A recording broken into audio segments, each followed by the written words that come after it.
In my opinion, the three greatest Indian spiritual personalities in India in the last 150 years have to be Ramakrishna of Calcutta and Sai Baba of Shirdi, whose picture is over here, and Nityananda of Ganeshpuri.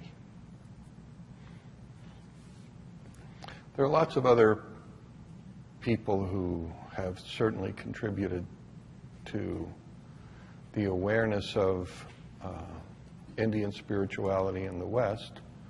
Ramana Maharshi, Yogananda, Shivananda of Rishikesh, to name three important people. But Nityananda had absolutely no interest of his own in influencing anybody. Nityananda was born in the late 19th century, sometime in the 1890s in Kerala, which is a southwestern state in India along the Malabar coast.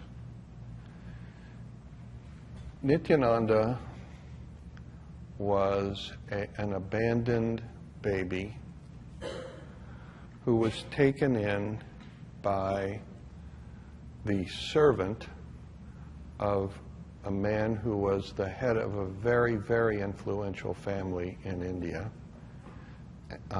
and his name was Ishvara Iyer. The family was influential enough that the youngest son, Krishna Iyer, became a Supreme Court justice in India.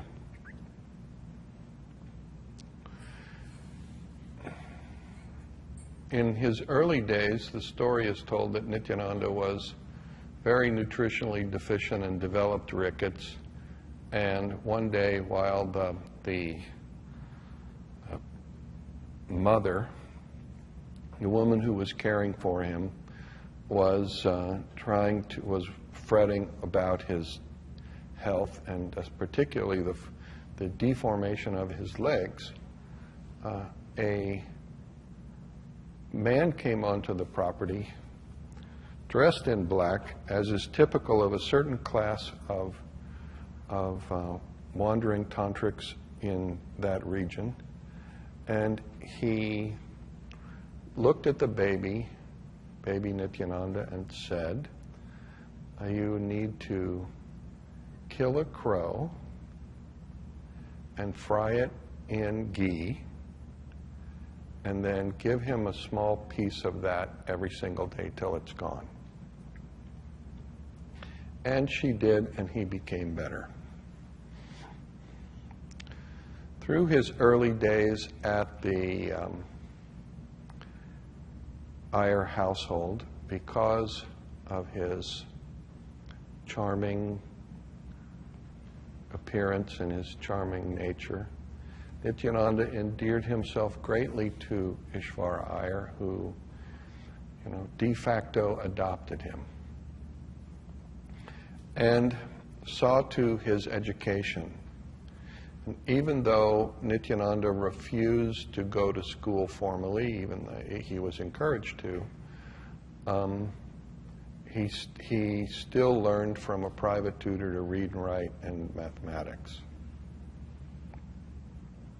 But as time passed, he became less and less interested in what was going on in the Iyer household, and more interested in spirituality and temples. And he used to take, even as a young boy, he used to force Ishvara Iyer to take him to the temples in the region.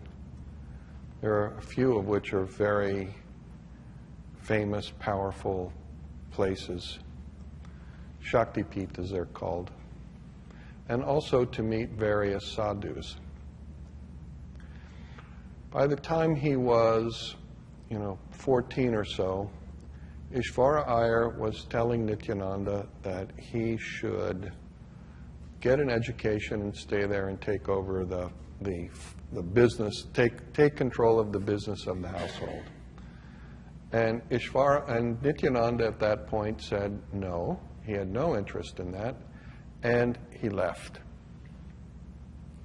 And nobody knows exactly where he went, though later in his life he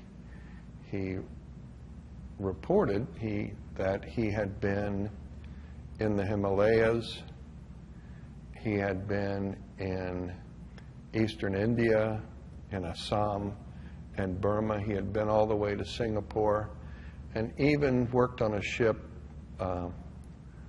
going to Japan.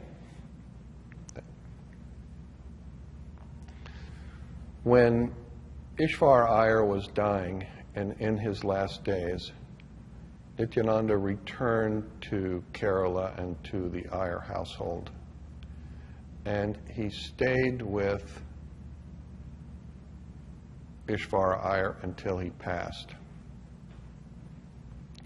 And then he moved from that place to a cave in a jungle called Guruvan, where he stayed for about a year. And Guruvan is a particularly uncomfortable place to be, and the cave there is like is just enough that that a person of small stature, unlike myself, could sort of squeeze into this cave and not get wet in the monsoon. But if it like I sat in that cave, I was half hanging out. But Nityananda stayed there, and he slept in that cave, sitting up, and he did his sadhana there until he completed that sadhana and achieved what is called classically the Ashtasiddhi, in 8 siddhis, which are mentioned in the Patanjali Yoga Sutras and in other places. Siddhis are powers. And at that point in time, Nityananda took 8 stones that were kind of oblong-shaped, cylindrical oblong shapes, and he called them, these stones are often used as objects of worship, particularly in reference to Shiva, and they're called lingams. And so Nityananda put 8 lingams in the ground, and he did puja there. He did a little bit of a ritual on each of those lingams, and he left Guruvan forever.